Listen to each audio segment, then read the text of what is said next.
今次去完大阪真係令我好矛盾啊，因為我親身經歷日本人最崩潰同最專業嘅兩面啊。5日嘅使費喺呢度，而天氣大概係5至17度，部分時間落雨㗎。濃縮咗35張相俾大家睇下，我哋食過啲乜。推介嘅就會有心心，服嘅就會有屎屎。屎屎就算用碟子都好似唔係咁開胃。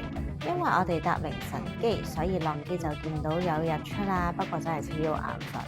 今次我哋搭咗好多次 JR， 所以呢500蚊抵俾啊！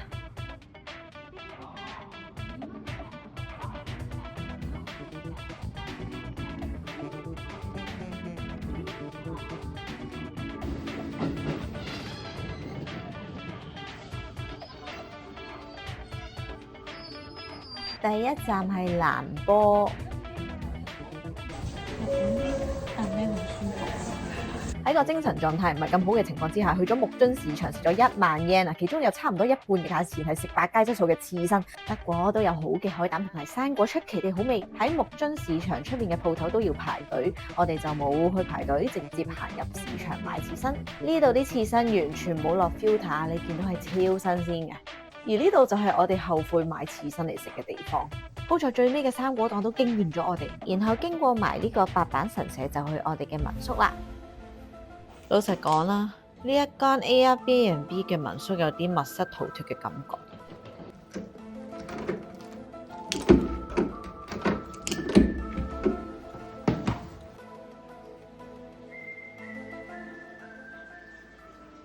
樓底唔係好高，算係一個蝸居，要自備牙刷，最好自己帶拖鞋啦。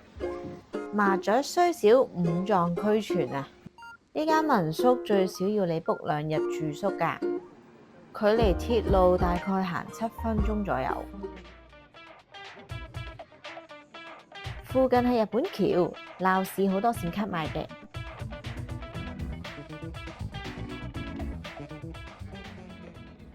正式嘅第一餐，主食係炸豬扒、雞扒。有 YouTuber 拜訪過呢間餐廳。但係呢間餐廳，我哋發現更加好味嘅小食，就係呢個叫角煮嘅東西。佢係掛羊頭賣豬肉。點解呢個豬同佢嘅汁咧超肥？但係咧，我想講佢個汁咧係完全融入晒喺入邊，超腍，每一啖都係味道炸彈。額外嗌咗個炸蝦同埋炸雞。係好腍喎，要點汁啊？呢個真係好腍，我第一次食啲咁腍嘅。同埋我覺得佢所有炸物嗰個麵包糠啊，嗰個份量係控制到啱啱好，因為有啲咬落去咧，全部都係嗰個麵包糠，但係佢係有一個酥嚟飲嘅。我直頭想呢個再做汁，再點，爭啲唔記得撈呢個蛋汁。佢哋啲肉嚟食，你嗰個芥末，哦，呢個係芥末啊！所以，個汁略為濃味咗少少。坑門市場喺出面望下就夠啦。嗰啲咩叫做橫江？阿黃考我喎，係好多人瞓。喺心齋橋做指定動作，行藥妝行到赤壁都行埋。都揾唔到霸王腰嘅嘢。一個現代化城市，隔離就係一個超大嘅車站，然後繼續食下啲小食啦。好少扭蛋嘅我都被呢個吸引住。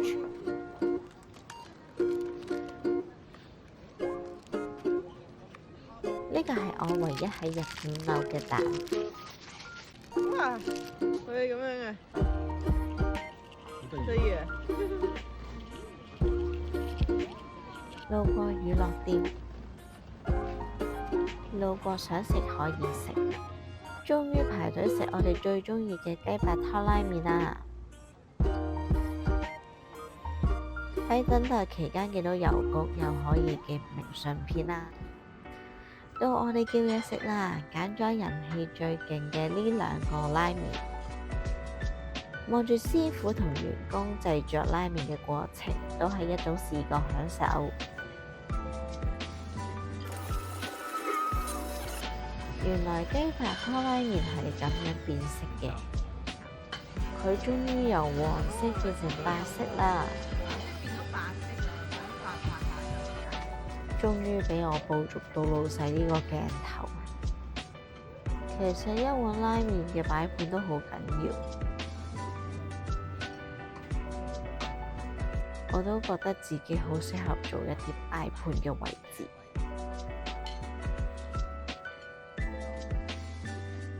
而傳說中嘅微波爐終於出現啦！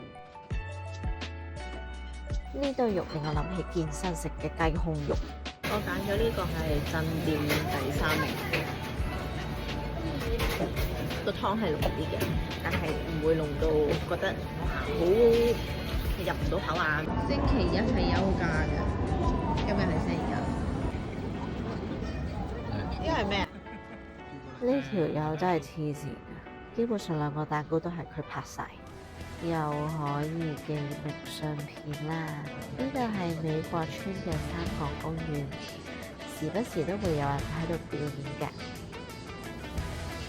呢度商場好似銅鑼灣咁，有個旋轉扶手電梯，同埋好多綠化嘅植物。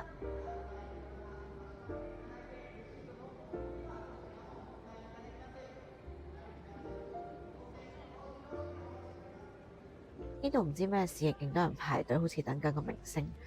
呢個 North Face 嘅露營包咧，真係好靚，但係非賣品。唉，見到啲四驅車好想玩，不過要有牌先得。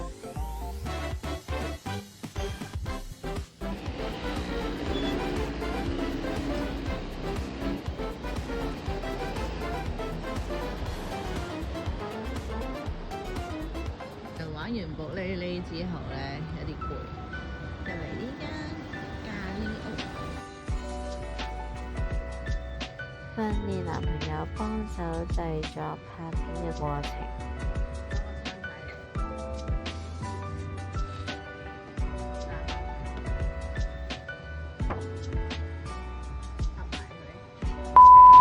隔離嗰嚿雞扒好鬆化。嗰個肉同埋嗰個炸嗰個位咧，係有一啲空間嘅。好啦，而家試我呢個漢堡，有啲一戒落去已經覺得佢好腍，跟住食落去係似嗰啲忌廉薯餅嗰啲人，個口感係似嗰種質地咯。跟住我係加咗芝士嘅，同埋加咗隻蛋。呢咖喱好。你個咖喱好味啲，係我哋嗌咗2款咖喱，一款係牛筋咖喱，一款就係水鍋咖喱。呢啲係雞蛋嘅啫。之後又係一輪嘅街景，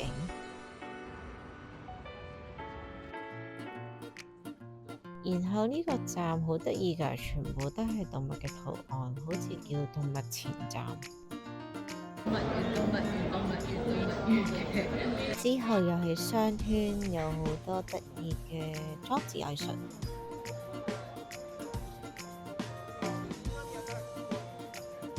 然後強烈建議個塔影下相得啦，唔使上去。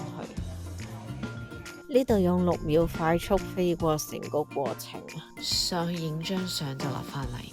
不得不提日本嘅車站真係好有特色。又返去住宿嗰度，仲有半個鐘就係霸雲生日。而家佢仲沖緊涼，我就用有限嘅資源俾驚喜佢。其實全日都一齊，真係好難逃得過佢法眼。不過之後佢話去超市咁啊，可以買多啲嘢喺張台度整靚靚俾佢有個 surprise 啦。而喺成條街都係買閃卡嘅情況下，竟然有間鋪頭係買樂器嘅，於是又買咗啲牧童笛同佢慶祝生日。好啦，開心嘅，吹得好好，吹得好好。Happy birthday to 霸王 ，Happy birthday to you，快去完。好，今日晏晝食中環。係啊。將室內浸浴昇華，當然都要保持乾淨啦。到咗 Day 3啦，好好天啊，不過又要轉地方擺篋啦。但竟然俾我遇到一件好可怕嘅事。黐線！我頭先勁嬲咯，我喺度影緊我個 locker 擺喺邊度嘅，影幅相啦。然之後有個女仔咧走埋嚟戴住口罩嘅後生嘅，捉住我隻手咧，跟住唔知噏咗佢咩日文啦。我可能話你唔好影到佢哋係啲乜鬼嘢啊，跟住我即刻百佳一嚕。唔好俾啲無謂人影響心情，繼續同霸王慶祝生日，book 咗間食神戶牛嘅餐廳。其實應該好多地方有得食神戶牛，不過我覺得同人慶祝生日係要做多啲準備嘅。不過要預備埋生日蛋糕真係太難啦，所以大約12點嘅時候已經做咗。埋單2個人夾埋食咗1000蚊。呢度就係我哋嗌嘅嘢食啦。然後發現咗一間好多本地人排隊嘅麵包店。我話呢間隱世包鋪。首先入去係要攞籌嘅。呢個，哇！你咁樣照就見到價錢。我哋買咗5個麵包先走，跟住就去地標打卡啦。然後見到架牛郎車，繼續打卡。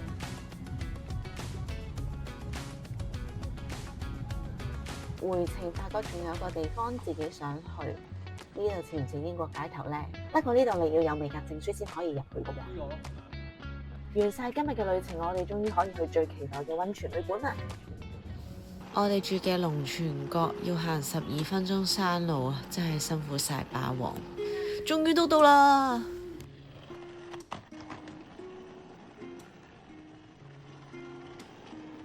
有馬溫泉係成個旅程最高分嘅，當然佢嘅住宿都係最貴啦，大概2000蚊一晚。check in 完再帶大家睇下呢度嘅環境啦。室內嘅公家溫泉開到第2朝，所以幾夜都仲有得去浸溫泉。第2日喺溫泉旅館望出去嘅山景，當然唔少得9點開嘅室外溫泉啦。我諗如果係雪景嘅話，一定更加靚添。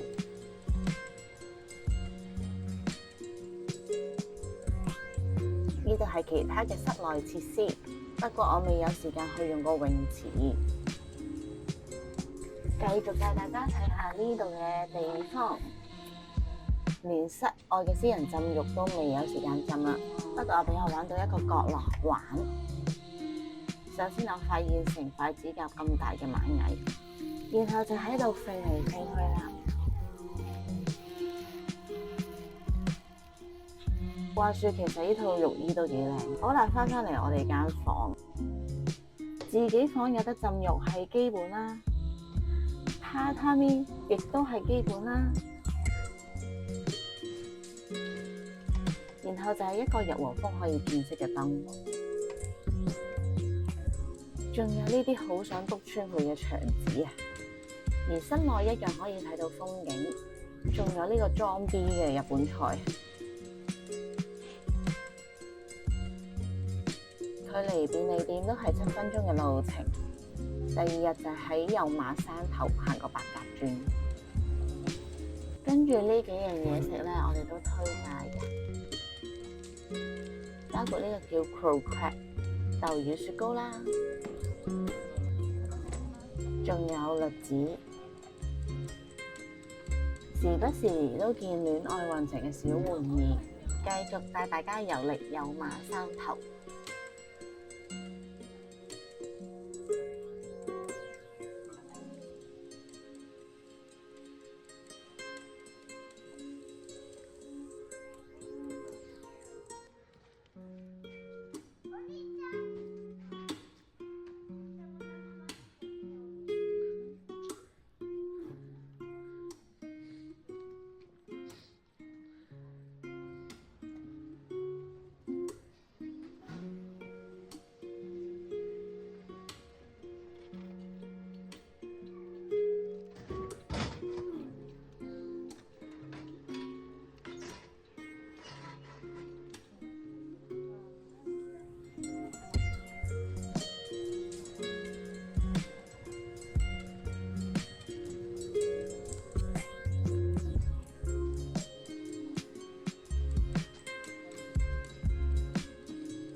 呢度係溫泉寺。唔知啊，有3個字喎。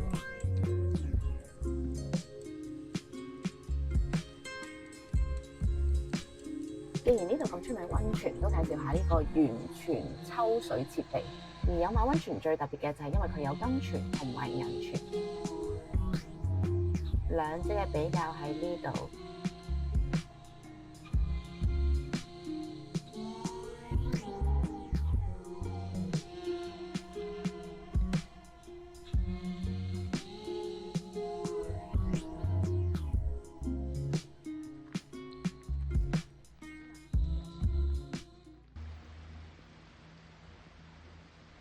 去到山嘅最高點，我聽住河流聲一路落到底。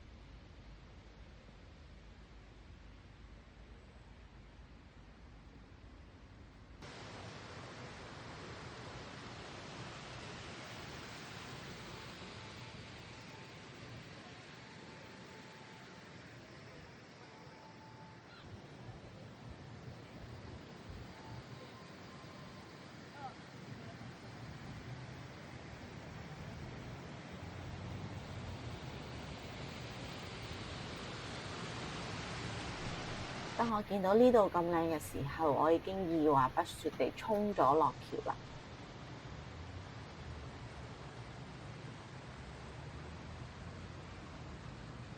呢度係旅程入邊第一張嘅櫻花照，超靚啊！然後就要離開呢度啦。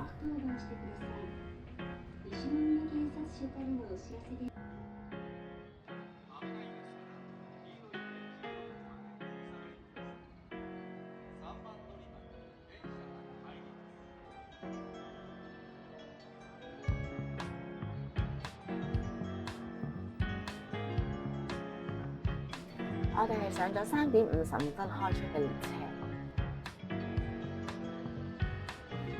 然後準備8號車廂入去，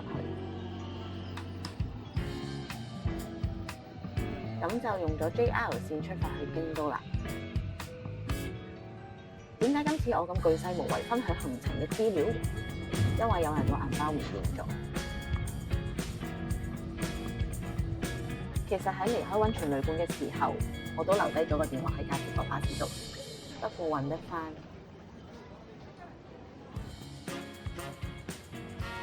所以而家喺車站報失，再喺京谷報失。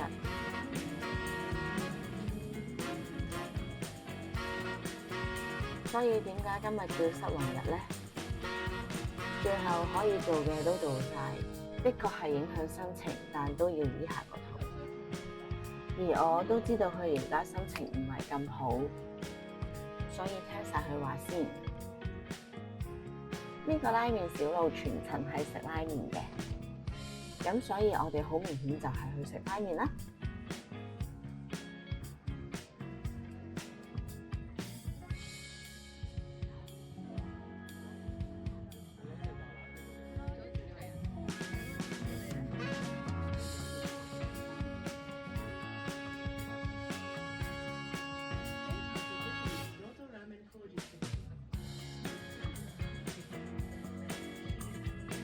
食完拉麵，天都黑晒啦，沿路返去睇下車站有冇好嘅消息。你真係認錯人啊！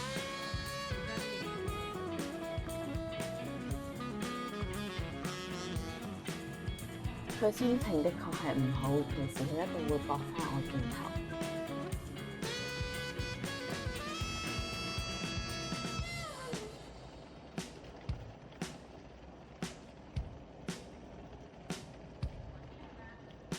而家唯一可以做嘅就係返酒店等聽日下晝5點之後嘅搜尋結果。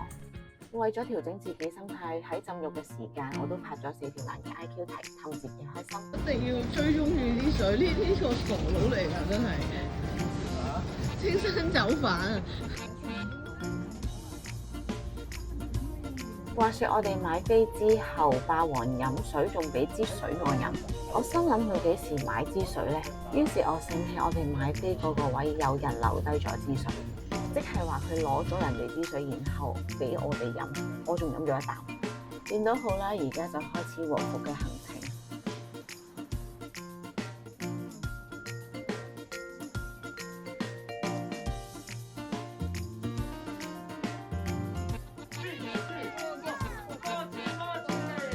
着住和服，梗係要行寺廟啦。呢度就係好出名嘅清水寺啦。呢度和服都係霸王同我揀嘅，靚唔靚呢？你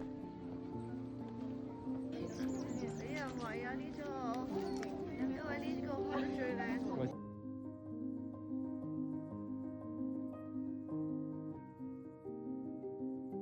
不過我知佢心情仲未 OK， 但係我都開始有啲委屈啦。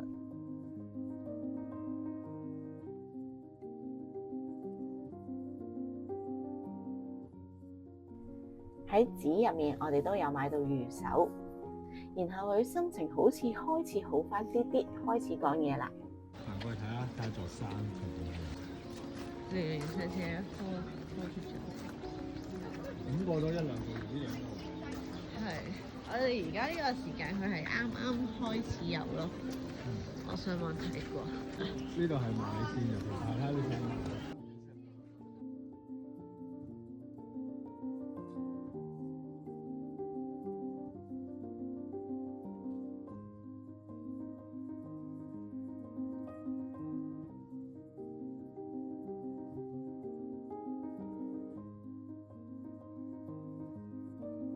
呢度好多人挑戰排隊做大力士。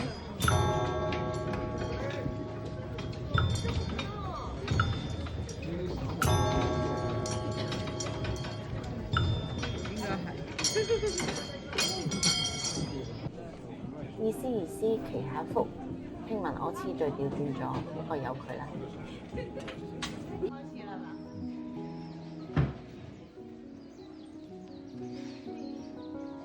好似唔係咁樣喎。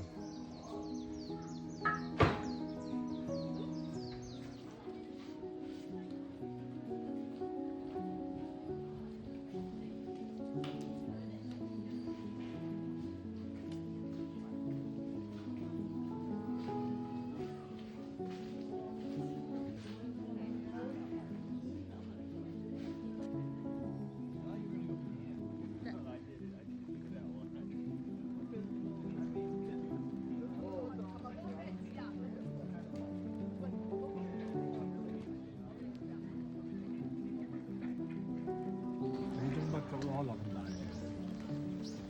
落雨嘅體驗咯。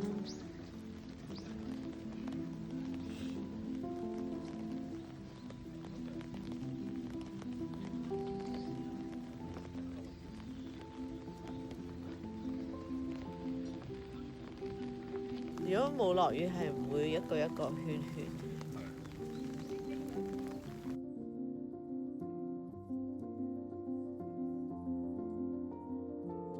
今次旅程你覺得係點樣呢？戇鳩咯，唔見咗銀包。除咗唔見咗銀包都還可以。但係你唔見銀包之前，我都唔見咗個手提喎。你嗰啲我都喺架車知。度一定係攞得翻，我嗰啲都係唔見架車度啊，但係嗰架車幾撚多人搭啊，同埋唔知去哪架邊，嚴重程度係兩樣嘢。係，我哋越嚟越嚴重啊！人力車。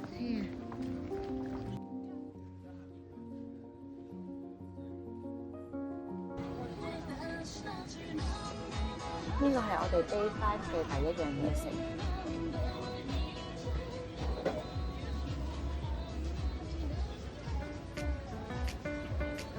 好，講下你嘅心路歷程啊，霸王。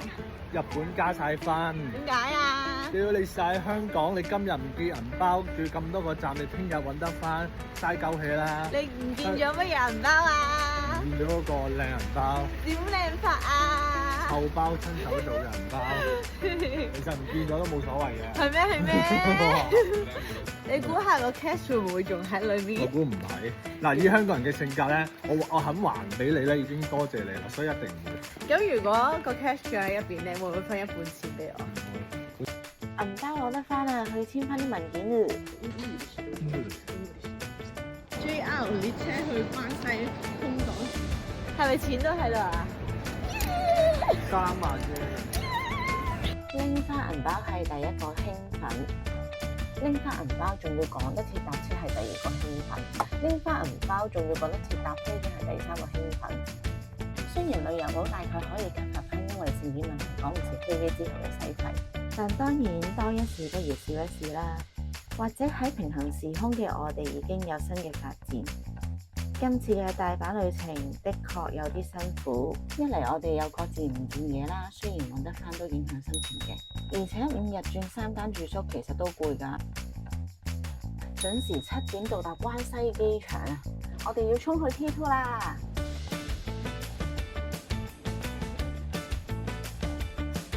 諗住拍嘅嘢差唔多都完，點知都仲有啲彩蛋。想保持一個優雅嘅狀態都唔得，但係都好彩，因為真係走升到大雨大風。